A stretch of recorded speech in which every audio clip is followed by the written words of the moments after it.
Welcome back. We are joined today by Jiang Xueqin to discuss the developments between the United States and Iran. So thank you very much for coming back on. Thanks, Glenn. So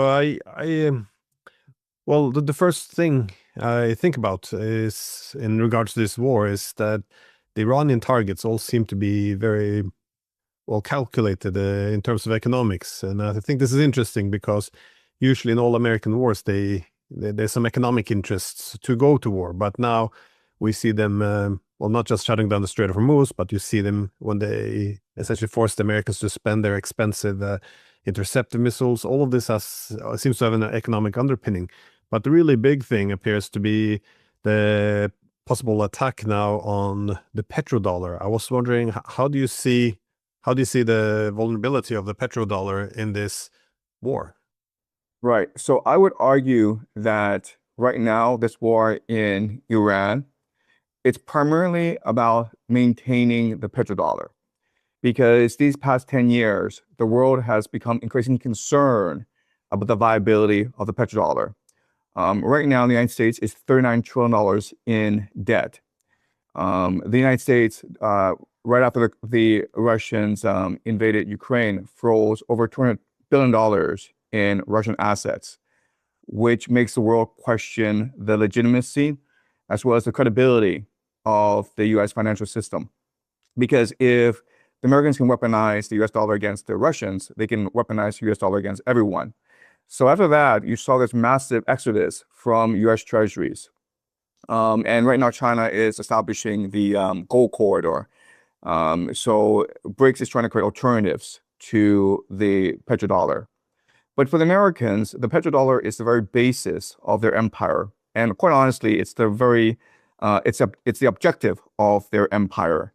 So the United States right now is going to fight tooth and nail to protect the petrodollar. What this basically means is to use its naval supremacy, its control over strategic choke points, maritime choke points, to control trade access, and basically force nations to depend on US resources. So we saw that the United States in January attacked Venezuela, and now it's attacked Iran. Recently, these past few days, there was a Ukrainian drone strike on Russia's main export hub, which basically took off 40% of Russian oil from the global market. And so Europe and East Asia are now forced to depend on the United States, North America for energy. And right now we're seeing a pivot from Europe and East Asia over to North America. And so that's a strategy in place where the United States basically wants to take off Russian GCZ oil and force the world to buy from the United States, which protects the petrodollar. But what we know from history is that this sort of hubris will lead to a backlash, and it will lead to the world unifying against America eventually, because quite honestly, America used to be the policeman of the world, and that's become the pirate of the world. And so maybe in the short term, you will see the strategy working out, but definitely in the long term, you will see the world becoming much more aggravated by this piracy. So what do they need to achieve then in this war? Because well, I was wondering if you were surprised that the Americans appeared to have walked away from the negotiations. At least that's what it seemed like in Islamabad. Do, is this to continue the war then, or is it simply because they can't? Well, the petrodollar won't survive if the Strait of Hormuz is with the Iranians, or what is the thinking here? Right. So we've seen a very strange sequence of events these past 6 weeks. The war's been going on for about 6 weeks, and we've seen a lot of strange events. So the moment that the Americans attacked Tehran and killed their supreme leader, the Iranians basically closed off the Strait of Hormuz. And in response, what the Americans did, which was very surprising, is they basically removed sanctions on both Russian and Iranian oil, allowing the Russians and Iranians to make a lot of money selling their oil. So that was sort of surprising. And Scott Bessent, the Treasury Secretary, explained that this is to maintain global stability. He's afraid that oil will reach $200, and this would destabilize the global economy. And as this war progressed, we saw the United States escalate to attacking civilian infrastructure like universities, bridges, and railways. In fact, there's real concern that the Americans and Israelis plan to choke and strangle Tehran to death, meaning cutting off the railway system, the roads, which would put Tehran under siege. They couldn't get food and water from the other parts of Iran. And Tehran, a city of 10 million people, would be in a lot of trouble if that were the case. So what we were seeing was constant escalation. Then last week, we were on the brink because Trump basically declared that if Iran did not open the Strait of Hormuz, then the Americans would bomb Iran back to the Stone Age. And Iran obviously would retaliate by destroying GCC energy infrastructure and the desalination plants. So last Tuesday, we were really on the brink, and it seemed as though we were heading towards World War III. But then Trump did something completely surprising, which is he basically offered an unconditional surrender. Iran had a 10-point plan, which included that Iran would be allowed to enrich uranium. It also included that all economic sanctions against Iran would be lifted. Iran would be given sovereignty over the Strait of Hormuz, and all security guarantees would be applied to both Iran and its proxies, the Houthis, Hezbollah, Hamas. So these were the 10 points that Iran demanded. And Americans, Donald Trump basically said that this is a workable framework. And so they agreed to meet in Islamabad to discuss these 10 points and use them as a framework for a possible long-term ceasefire. We know that once they reach Islamabad, J.D. Vance, Jared Kushner, and Steve Witkoff basically blew off the Iranians. They were not serious about negotiations. The Americans went in with some goodwill, hoping to reach an agreement, and that's where the Iranians went. But the Americans just basically said, no, we're going to stick to our original demands. And so the negotiations went nowhere. And so now we're back to where we were a week ago. So the big question then is, why would the Americans do this? What's the point of this ceasefire? And so we can only speculate here, okay? So let me try to figure out how Donald Trump thinks, because he's a businessman. And what does he want? Well, his main objective is to maintain American imperial supremacy by maintaining the petrodollar. And that basically means forcing China and Japan and South Korea and Europe to buy energy using the US dollar. That's what the petrodollar literally means. And so maybe the point of this war was to destroy the GCC and Iran's capacity to deliver oil to the world market and force the world to rely on North America, Canada, Mexico, and the United States. Okay, so let's just say that is the main objective. And obviously Trump can't announce this because this would piss off the entire world and unite the entire world against the United States. Well, in order for him to pull this off, he would basically need to gauge China's reaction, because we know that China and Iran are very strong allies. China has invested a great deal in Iranian infrastructure as part of the Belt and Road Initiative. And China buys a lot of oil from Iran. In fact, China buys about 90% of all Iranian oil. So basically, Trump needs to figure out, can I pull this off, and would China agree to buy oil from me? Okay, so he's a negotiator, he's a businessman, he's practical. He's trying to figure out what the pressure points on China are. And I would make the argument that this Iran agreeing to these Islamabad negotiations would not have been possible if China did not apply pressure on Iran. Okay, I would make this argument because the Iranians have been negotiating with the Americans these past few months, and they know that the Americans use these negotiations as a pretext in order to assassinate leaders, in order to do surprise attacks. So the Iranians know the Americans have absolutely no credibility at all. The Americans are not serious at all about peace negotiations. And these past few weeks, the Iranians have been adamant saying, you start this war, we're just protecting our sovereignty, and there's no point in negotiations. Let's just fight this to the bitter end. I think that was the right approach. This is the attitude you must take against bullies. So why is it that the Iranians suddenly had a change of heart and says, fine, let's negotiate in Islamabad? In fact, they sent a pretty high-level delegation to Islamabad, including the foreign minister, to partake in these negotiations, knowing that Israel has a history of assassinating negotiating teams. Okay, so they put their diplomats at tremendous risk. And I think that the only explanation is that right now the Chinese economy is under a lot of strain. China receives about 60% of its oil and energy from the Middle East, including Qatar and Saudi Arabia. With China receives about a third of its energy needs from Venezuela, Russia, and Iran combined. And China's been very lucky in that these three places have been sanctioned. So China has been able to receive the oil at a very steep discount, which has really helped the Chinese economy. And now a lot of this energy is moving offline. So the Chinese economy is under a lot of stress.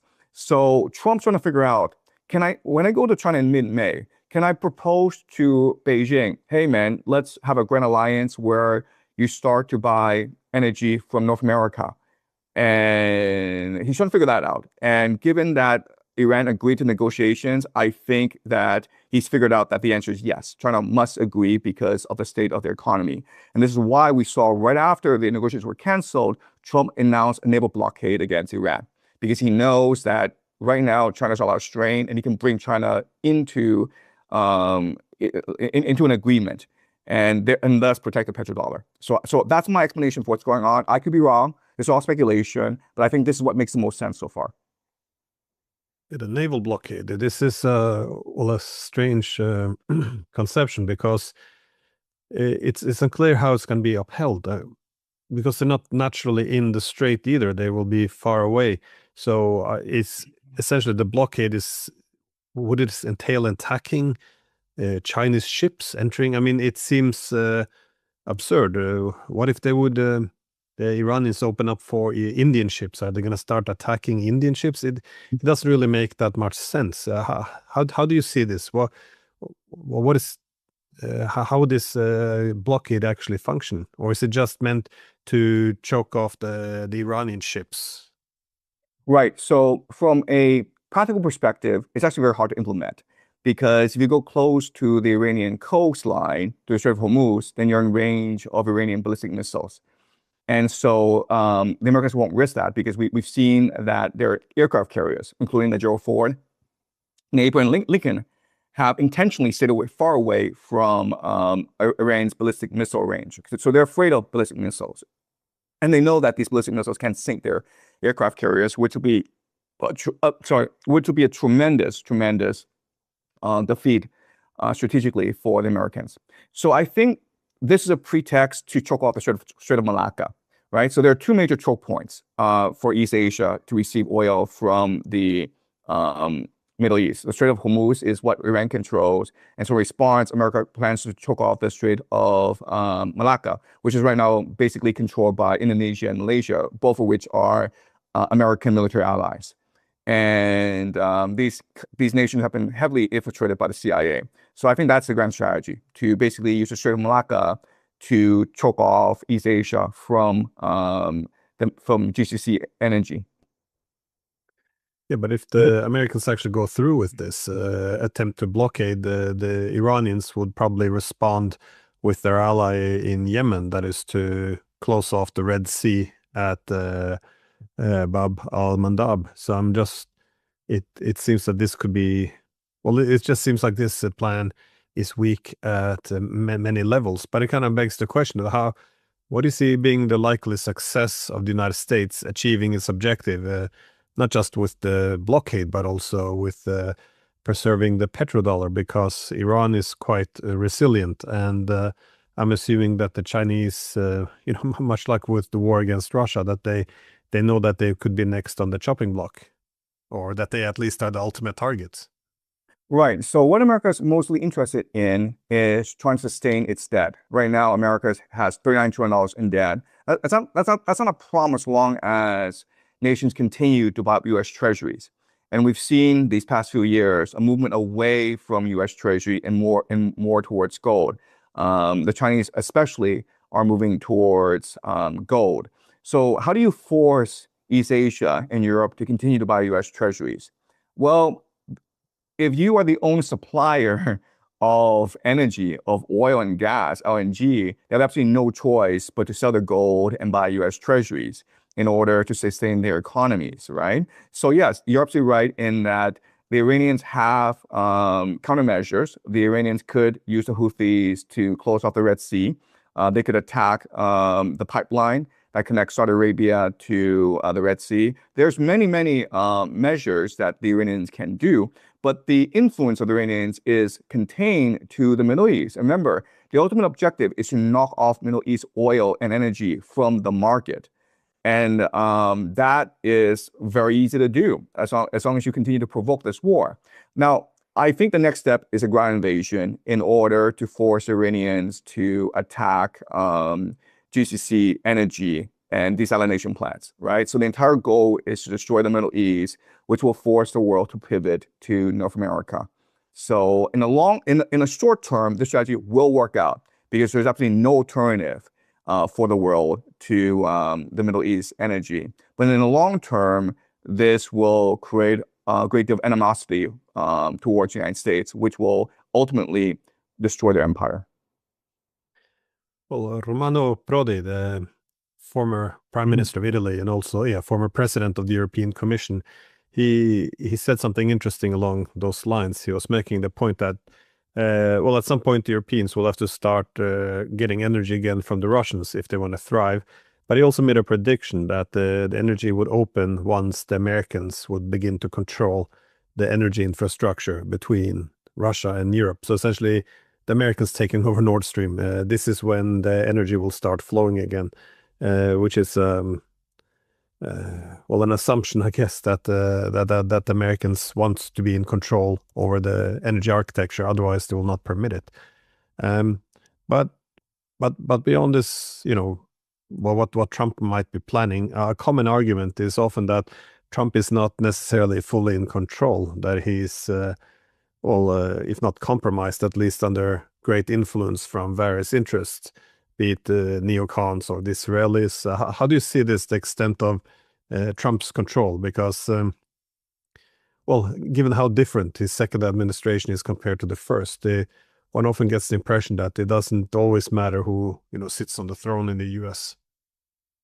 I think in the first administration, there was a lot of concern within the deep state and the neocons and the different political factions within Washington, D.C. about Trump's capacity to be a leader because he was outrageous in his speech and his rhetoric. The Europeans very much concerned about Trump. Trump started this trade war with China that was hurting the global economy, and it was hurting American consumers. Trump did not seem like a viable leader, and he did not seem as though he could maintain the empire.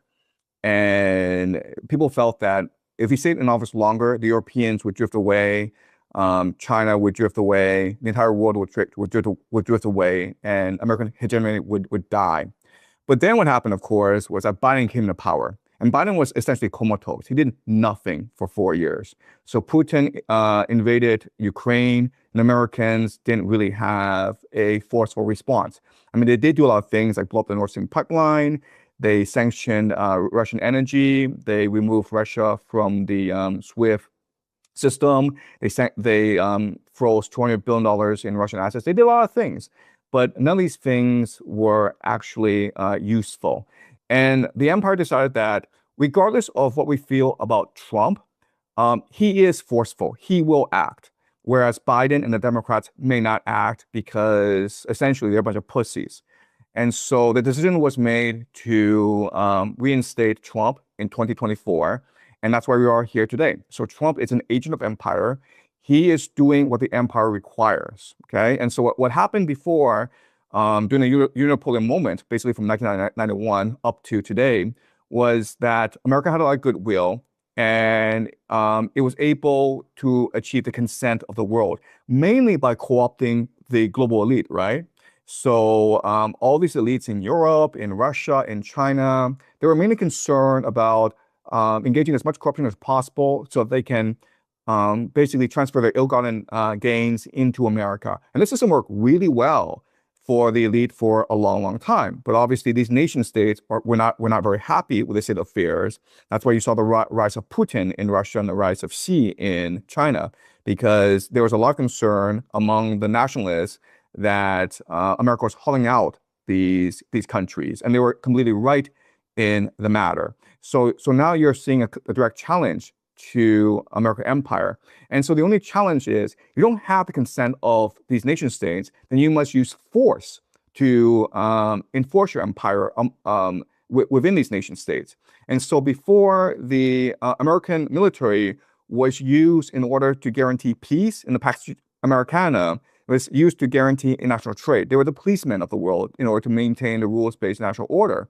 And now that Russia and China and other nations are questioning the legitimacy of the rules-based international order, what Trump is doing is he is transforming the military, the American military, from a police force into a pirate force in order to extract tolls from the world. So we are in this situation because Trump's first strategy was to use tariffs on the world, right? To force the Europeans to pay tariffs to the American empire. But the Supreme Court struck that down because they said that the executive branch does not have the authority to enforce tariffs. Only Congress does. So Trump's like, well, you know what? If you won't let me enforce tariffs, then I'll just enforce tolls, okay? I'll make the world pay tolls in order to have trade around the world. And that's why we're seeing the Americans deploy 1/3 of the Navy into the Caribbean to block trade into the Western Hemisphere. That's why we're seeing this war in Iran to block off the world from Middle East energy. And that's why we're seeing right now the U.S. Navy basically boarding Russian shadow fleet tankers, basically stealing shadow fleet tankers. And we'll see more of this as the months go by. Yeah, what's interesting with Trump, though, there's some consistency here. I mean, many people, I guess, mistook his rhetoric for being, all about peace. But if you listen to what he said all the way going back to the 1980s, he was essentially scolding all the Japanese and others for taking advantage of the U.S. the way he saw it. So he didn't say that we shouldn't have a big empire. He just said the empire, they should pay us for the privilege of being protected. So it's not that he didn't want an empire. It seemed he just wanted a better return on investment. That is, you have to monetize the empire somehow. Otherwise, the empire will kill off the republic. So in other words, it should feed it. It looks as this is where his main difference is. But that means not just extracting from adversaries, but also allies. But I don't think it's limited to Trump. I think overall the United States will tilt more and more in this direction because as they have, as said, they exhausted themselves with $39 trillion in the hole. It's not as if you can vote for a Democrat and suddenly they go back to paying for the security of allies anymore and having generous trade agreements. There's no going back after, exhausted to this extent. Sorry. Yeah, so this is a really important point that you make, okay? So remember, in 2016, when Trump first came into office, he was saying the same things you're saying, which is everyone's taking advantage of us, especially China. So let's impose tariffs and make sure that that it's America first, that America is winning in this trade relationship. But after Trump left office, Biden came in with the Democrats and they institutionalized his policies, okay? So in the first Trump administration, a lot of it was personal, especially his tariff war against China. And then Biden and the Democrats made it institutional. And so we can expect the same process here where maybe Trump leaves office in 2028, the Republicans lose, the Democrats come into office, and they won't change anything. All they're going to do is institutionalize it and make it a long-term sustainable policy because this is what benefits the American empire. So how will the great powers respond then? Because the U.S. obviously is shifting strategy. It's becoming more extractive and more aggressive. Again, it's not going... Well, it's not going down without a fight. How do you see the Chinese and the Russians reacting to this? You mentioned before that China's its gold corridor in terms of shifting more to gold instead of being reliant on the US dollar. But what is being the overall strategy here? Because my impression is, at least from the Russians, that they the interpretation that Trump was someone they could make peace with and reset relation. It appears to be backsliding. I think they were quite appalled by what has happened to Iran, not just the attack on economic infrastructure, but also the killing of its leaders. And it seems, very much to go against their interest. And also, Trump never actually did what he promised, which was to end the war in Ukraine. And in all fairness, this could have been done if he would have cut off, the intelligence agencies still working there. All right. So again, I think we give too much credit to Trump. I think that this is a natural response of empire to its decline. We historically empires have never gone quietly into the night. They have flailed against the wind, and they have tried to destroy the world as they decline. And so we can see much more hubris. We will see much more thuggery and piracy from America with or without Trump. And so I think we're in a situation because of the limitations of Chinese strategic thinking. So when China built the Belt and Road Initiative, which was proper, which was a good strategy of trying to secure resource independence from the United States, the problem was that when these Chinese ships went to collect commodities from overseas, they were escorted by the U.S. Navy. When they came back, they were escorted by the U.S. Navy. It was the U.S. Navy that guaranteed the protection of Chinese trade. And it never occurred to Chinese policymakers that one day, one of these days, America could be like, why don't we just steal the cargo? Why are we escorting these Chinese ships around the world? Why don't we steal it? And so it never really occurred to Chinese policymakers of this possibility. And I don't know why this is the case, but we can go into many possibilities. But the reality is that China is now in a lot of trouble, where China has invested $200 billion into the Middle East in infrastructure. China right now imports 50 to 6% of its oil needs from the Middle East. Now that the Strait of Hormuz has been closed off, now that this war is raging in the Middle East, China is in a lot of trouble. And again, this is all has to do with the limitations of Chinese strategic thinking. And so now China is in a lot of trouble. And in the short term, China has absolutely no choice at all, but to agree to Trump's demands, which is that China will become a major purchaser of American LNG. China has absolutely no choice in the matter. Okay, absolutely no choice. There's nothing China can do. In the mid and long term, what's going to happen is that Russia will start to challenge America in the seas. It's going to challenge American maritime naval supremacy. Basically, what Russia's going to do is it's going to arm its shadow fleet. And there's no way that Russia could defeat America militarily in the seas. But America will be forced to fight a war of attrition. And over time, the American Navy will be downgraded. It will be degraded. And it'll be very hard for the American Navy to replenish its lost ships. And so that's what we're seeing in the long term. But in the short term, there's absolutely nothing Russia and China can do. Yeah, I often think about the current situation. It resembles a little bit like before World War I. That is, you saw Germany building and becoming stronger and stronger in terms of industrial production, steel production, essentially all the key measurements.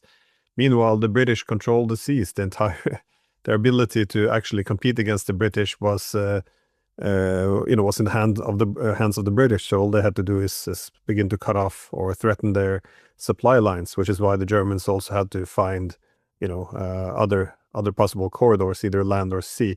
But it's a little bit with the Chinese, I feel. They have all this, well, probably one of the motivations behind the Belt and Road Initiative, that is, you can't rival the US as the leading economy, while the Americans are then organizing their organizing their supply lines and their physical transportation corridors. It doesn't make much sense. But this return to piracy, as you say, or choking off these different transportation corridors. We've seen, of course, the blockade on Venezuela, Cuba, the hijacking of these Russian ships. By the way, the hijacking of Iranian tankers have happened for some years now before this war as well. So I get it that our hegemon in decline will begin to weaponize all the economic levers of power. That is access to its technologies and industries, transportation corridors, banks, currencies. All of this is weaponized. But the United States isn't all powerful either. I mean, what is the main challenge for the US to hold out? Because, as you said, they're struggling with their own debt. This is all their economic trouble is also translating into social and political instability. So it looks as if, they can't afford to play this game with the Iranians for too long. That, at some point they will have to put an end to this thing. I think like the goal is to have this war continue for as long as possible. And the reason why is that if there were peace in the Middle East, what would happen is that Russia, Iran, and China would get together and form a trade alliance to counter America's control over the seas. And this trade alliance could extend easily into Europe, into Africa. This is what McKenna calls the heartland thesis, right? Where America and Britain, the way for them to maintain their empire is by controlling maritime navigation. And the great concern is that a power would emerge in Eurasia to unite the heartland and basically negate Anglo-American naval power. And so this war in Iran cannot stop. If it stops, then Russia could achieve its north-south trade corridor, and China could implement its Belt and Road Initiative. And given the how America is starting to behave, then I think that Europe, the Middle East, Africa would happily join this trade alliance and basically try to ignore the Western Hemisphere and Britain.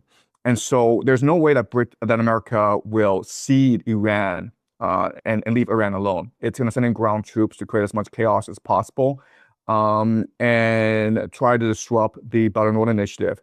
So what we're seeing is that the Israelis and Americans are targeting railways in Iran, which is crucial to the Belt and Road Initiative. And so we can expect maybe mowing the lawn of Belt and Road infrastructure for years and years.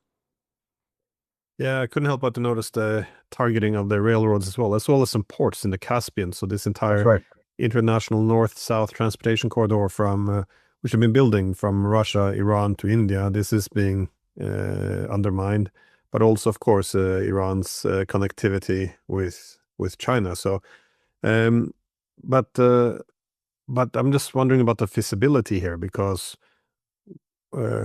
what exactly can boots on the ground achieve, but also can the United States get the boots on the ground because they're quite overextended already. Right. So the boots on the ground, it's basically to maintain the war, right? So the problem with air warfare, which is what the Americans and Israelis have been using for the past 6 weeks, is that it's gonna be very hard to maintain your air power. We're already seeing some planes crashing because they're not well maintained. We're seeing the Iranians adapt very creatively and resiliently to American air power. So you can only establish air supremacy by having boots on the ground. And so I think the main objective of the boots on the ground is not necessarily to take over Iran. I mean, that's a suicide mission, but it's basically to secure the coastline and try to degrade Iran's air defenses and basically force Iran on the defensive. The main objective, I think, if I'm fighting this war, I think my main objective is to choke off Tehran, basically to cut off all railways, cut off all roads, and basically force the population into starvation. So this is where you think we're going? I think so. Destroying the population, or as Trump would say, kill off a civilization? That's right. That would be the strategy moving forward. Yes, to basically besiege Tehran. It's just such a big country. It seems hard to. Yeah, again, if the railroads are undermined, but it also has its domestic problems, though. That Trump needs to. It's not a popular war among the public, and it has some fierce political opposition, only intensified with the political polarization.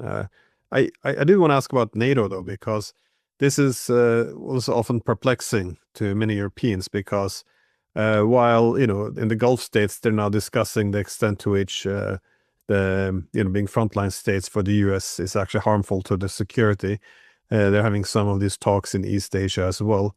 But in Europe, I mean, they must be the most loyal, obedient allies or frontline states of the United States. I'm convinced they would have possibly joined the war on Iran if you would have asked them before it went south. But does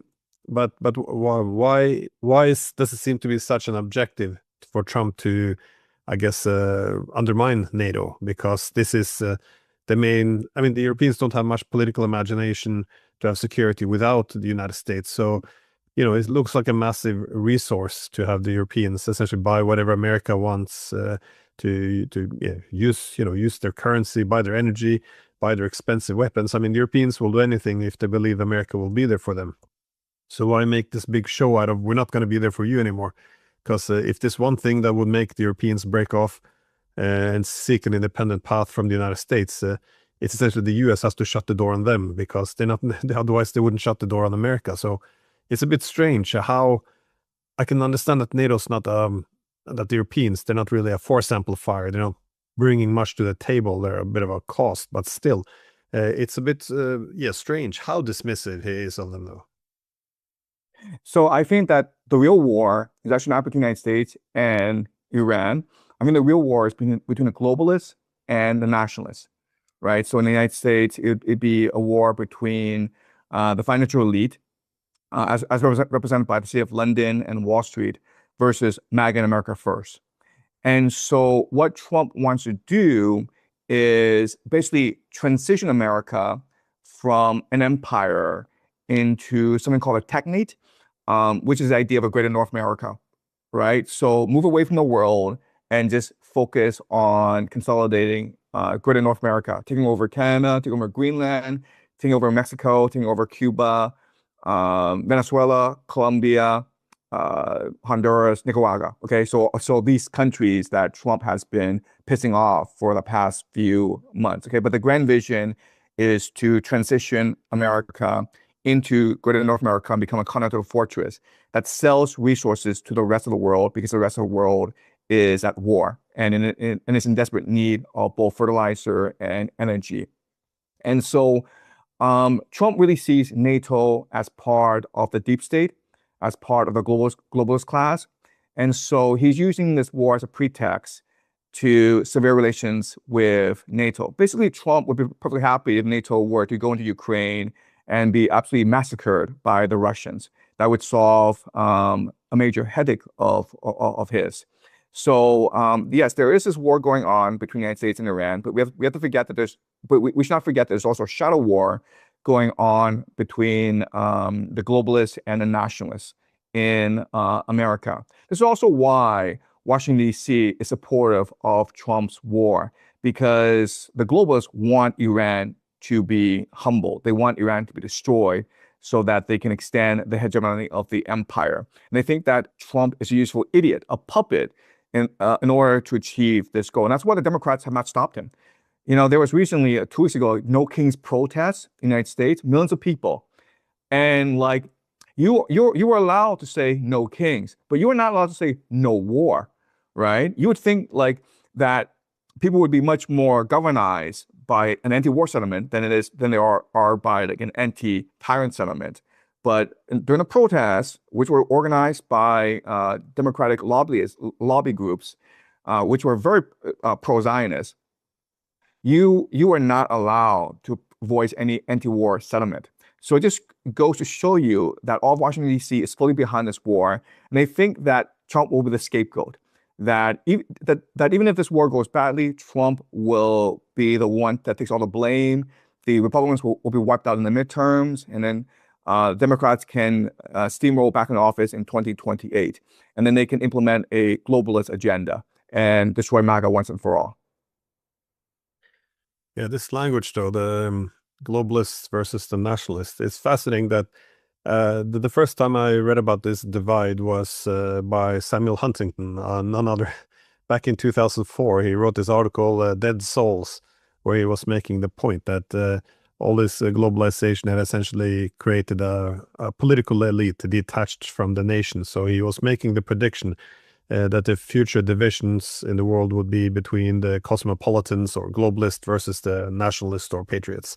So I thought it was insightful. Again, it's 2004. Yeah, it's been 22 years. And if you listen to a lot of the new populist leaders we have, this is what they're, Marine Le Pen to AfD, this is essentially the same language they also use now.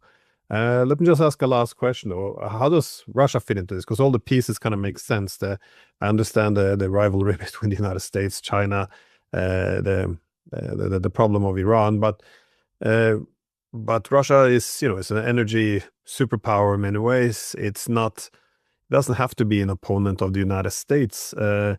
It's within this rivalry between the cosmopolitans and the nationalists. It belongs to the latter, it seems. So how do you see this impacting the thinking in the United States? But it's a close partner to Iran and China should have had. Right. Yeah. So right now, the United States' main adversary is not China. It's really Russia, because Russia is the only country that has the resources, the political will, and the territorial integrity in order to challenge American hegemony. And so right now, America's major concern is Russia. And this war against Iran is really seen as a way to counter Russia's aggression in Ukraine. Basically, once Russia went into Ukraine, America has absolutely no choice but to attack Iran in order to counter Russia's possible control over the heartland. And so this is going to be the defining struggle for the world for the next 20 years, not between the United States and China, but between Russia and America. And the great question is, where will the world align over the next 20 years? If history is a guide, most countries will start to align with Russia, because if you go back to the Peloponnesian War, the main aggressor was Athens. And what happened ultimately was that the entire world ultimately aligned against Athens, because Athens was seen as the great aggressor. So right now, the great aggressor is America. And we can see that the world, especially Europe, and Iran and China, turning to Russia as the great salvation. And what Russia will do is start to challenge America in the seas. Again, I don't think there's any hope that Russia will win against America in the seas. But Russia has absolutely no choice but to start to challenge America.